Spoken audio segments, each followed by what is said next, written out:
Le 26 juillet 2025, le Conseil électoral de l'ECAM a rejeté ma candidature à l'élection présidentielle régulièrement présentée par le MANIDEM. Le 28 juillet, j'ai déposé un recours contre cette décision infondée devant le Conseil constitutionnel. Le 4 août, nous avons présenté à cette haute instance tous les arguments de fait et de droit qui plaidaient en faveur de la validation de ma candidature, ainsi que les éléments de preuve qui établissaient l'imposture de la seconde candidature attribuée au MANIDEM. Le 5 août, au terme de son délibéré, le Conseil constitutionnel a rejeté mon recours demandant la validation de ma candidature au motif qu'il est non fondé. La décision de m'écarter de l'élection présidentielle de 2025 a été prise de longue date par le régime RDPC. Ce régime n'a jamais supporté que nous ayons évité le gros piège politique des élections législatives et municipales de 2020 en choisissant le boycott. Le régime voulait détruire le MRC à travers ces élections et ne nous a jamais pardonné d'y avoir échappé. Dès lors, la campagne de diabolisation du MRC et de son président national était lancée et la décision d'empêcher ce dernier, par tous les moyens, de prendre part à l'élection présidentielle de 2025 était prise. C'est dans cet esprit que les élections législatives et municipales prévues en février 2025 ont été reportées à mars 2026 afin d'empêcher le MRC d'avoir des élus et de pouvoir présenter son candidat à l'élection présidentielle d'octobre prochain. Le régime RDPC a organisé pendant plusieurs mois de faux débats sur la nullité du mandat impératif pour montrer malgré cela que le MRC ne pourra pas présenter de candidat sous sa bannière et que s'il tentait de le faire, celle-ci serait rejetée et le pouvoir veillerait à ce qu'il n'y ait pas la moindre protestation. Bien plus, on nous a indiqué la seule voie qui s'offrait à nous. Faire présenter ma candidature par un des 18 partis politiques ayant obtenu des élus à l'issue des élections de 2020. Je dois redire que rien n'interdisait au MRC de présenter un candidat à cette élection présidentielle. Mais il fallait éviter de donner au régime un prétexte pour rejeter une candidature présentée par le MRC, car le rejet de la nullité du mandat impératif était devenu pour ce régime une question de vie ou de mort. La présentation inattendue de ma candidature sous la bannière du MANIDEM fut un choc à peine voilé pour le pouvoir de Yaoundé. Pris de court, le régime en place s'est empressé de fabriquer un nouveau président de MANIDEM ainsi que son dossier de candidature pour créer artificiellement ce qu'on a appelé une pluralité d'investiture. Camerounaises, Camerounais, mes chers compatriotes, j'adresse mes remerciements chaleureux à tous ceux nombreux qui m'ont manifesté sans relâche leur soutien patriotique et démocratique durant cet épisode qui vient de se dénouer devant le Conseil constitutionnel le mardi 5 août 2025. Je remercie tout particulièrement l'honorable Jean-Michel Ninche, président national du FCC, coordonnateur de l'APC, ainsi que tous les membres de l'APC qui avaient décidé de porter ma candidature. Dans la même veine, je remercie le président national du MANIDEM, M. Anissé Georges Ekane, pour son patriotisme remarquable et son sens de l'histoire, sa fidélité aux idéaux qui fondèrent son engagement politique, son courage et sa détermination à voir notre pays reprendre sa marche nationaliste vers le progrès. C'est aussi pour moi l'occasion de saluer l'engagement exceptionnel de tous les responsables ainsi que les militants du MANIDEM pour leur soutien à ma candidature.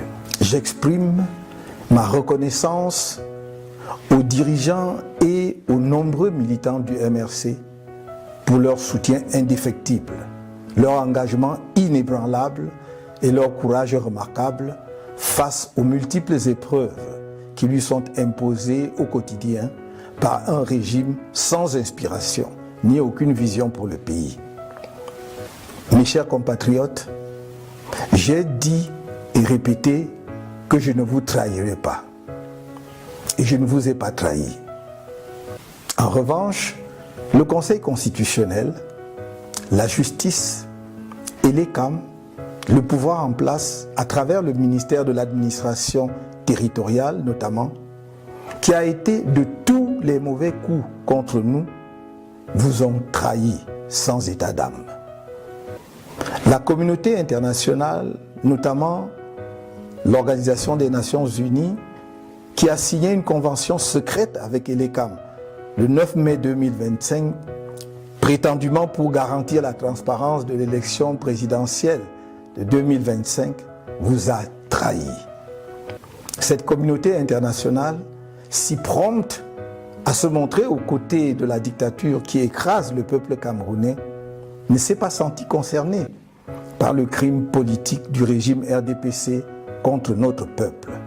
Bien au contraire, elle s'est assise sur les valeurs qu'elle dit promouvoir et qu'elle prétend défendre. Mes chers compatriotes, dans le cadre de la préparation de ma campagne à l'élection présidentielle d'octobre prochain, j'ai procédé le 30 janvier 2025 au lancement de la levée des fonds irrelatifs conformément à la législation en vigueur.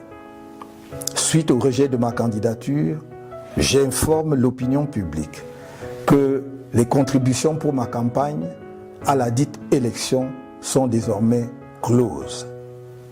En dépit des dépenses déjà effectuées dans le cadre de cette campagne, j'informe qu'il sera procédé au remboursement des contributions reçues dans les comptes bancaires ouverts à cette occasion, ainsi que dans les différents comptes chez les opérateurs mobiles. Des mesures d'ordre pratique sont en train d'être prises à cet effet. Camerounaises, Camerounais, mes chers compatriotes, je suis debout et resterai à vos côtés. La lutte continue. Vive le Cameroun!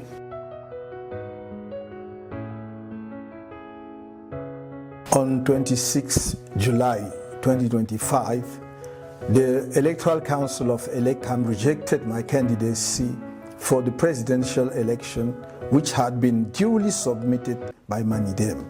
On 28 July, I lodged an appeal against this unfounded decision with the Constitutional Council.